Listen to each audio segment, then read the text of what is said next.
So how are we all doing today? So I figured I'd show you the latest addition to my collection.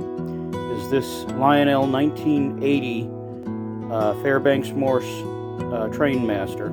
It was a limited edition, and I was having a hard time finding these Trainmasters at the shows I was going to, so I bit the bullet and bought one off eBay, and it was a toss-up between this, and there were several. There were Williams in the Southern Pacific Black Widow scheme, but I decided I liked the Chicago Northwestern scheme a little better.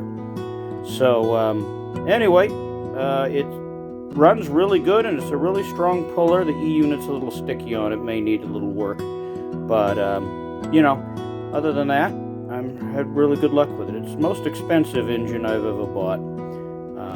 But anyway, I'm going to give her a run on the layout. I hope you enjoy. Have a good one. Bye.